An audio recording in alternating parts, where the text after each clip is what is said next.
अऊज़ु बिल्लाहि मिनश शैतानिर रजीम, बिस्मिल्लाहिर रहमानिर रहीम। किताब का नाम है आलम बरज़ख।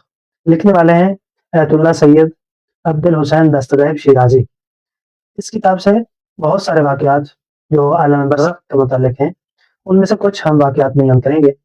आज हम एक वाक़या बयान कर रहे हैं, जो एक निहायत ही नेक और शरीफ इबादत गुज़ार का है, जिसको हक़ूक़ अदा ना करने पर आलम बरज़ख में अज़ाब दिया जा रहा है। तो इस किताब में लिखते हैं कि एक नेक इंसान शेख अब्दुल ताहिर खुरासानी अपनी उम्र के आखिरी अय्याम में इस इरादा से मक्का मुअज़्ज़मा पहुंचता है कि वो वहीं पे रहेगा और वहीं पे मरेगा, यानी बाकी जो ज़िंदगी बची है वो वहीं पे गुजारेगा और वहीं पे मर के दफन हो जाएगा।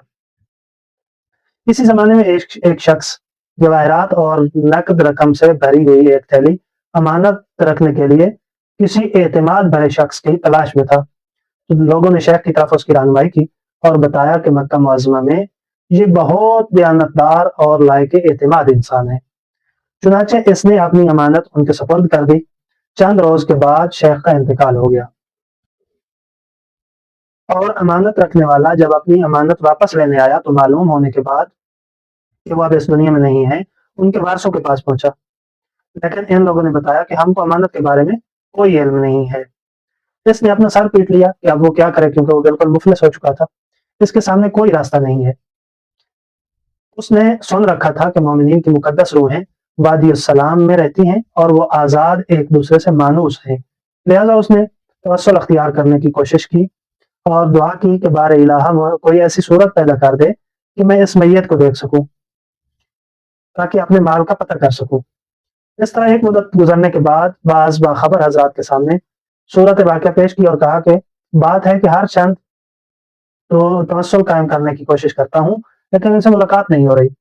यानी वो वादी सलाम में पहुंचता है, वहां पे तवस्सुल करता है, लेकिन उसे उनसे मुलाकात नहीं हो रही। तो उन्होंने जवाब दिया, शायद वो शख्स उस मकाम पर हो जहां पर अशकिया और गुनाहगारों की रूहें होती हैं। तो उसने पूछा कि वो वादी कहाँ पे है, कहाँ पे गुनाहगारों की रूहें रहती हैं। तो उसे पता चला कि वो यमन की वादी बरहूत है।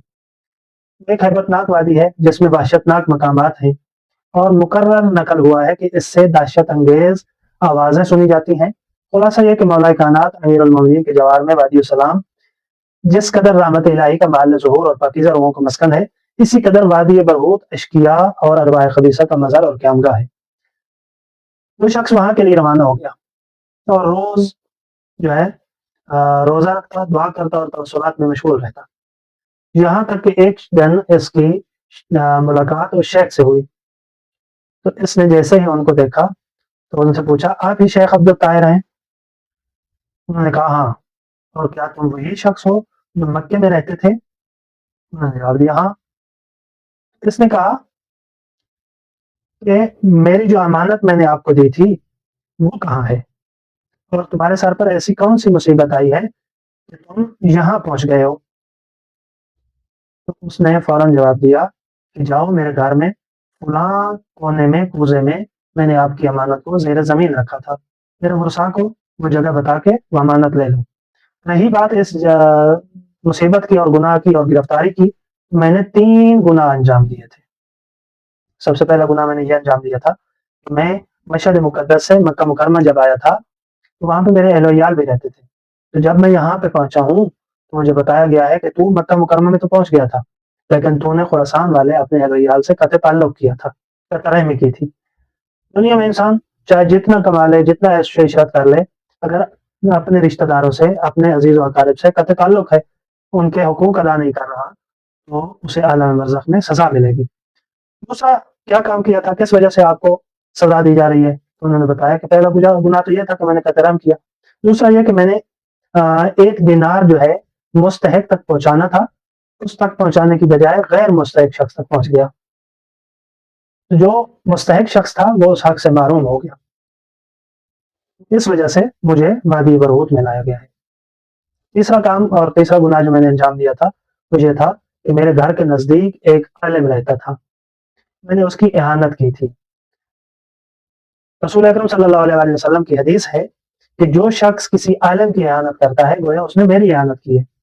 तो आलिम की इहानत करने की वजह से वो शेख आलम बरज़ख में वादी बरहूत में चला गया।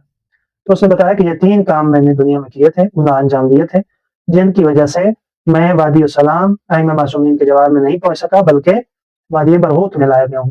خداوند متعال ہمیں ایسے کاموں سے بچائے جو ہمیں وادی برہوت میں لے جائیں، بلکہ ایسے کام کرنے کی توفیق دے جو ہمیں وادی السلام ائمہ معصومین علیہ السلام کے جواب تک پہنچائے۔ والسلام علیکم ورحمۃ اللہ وبرکاتہ۔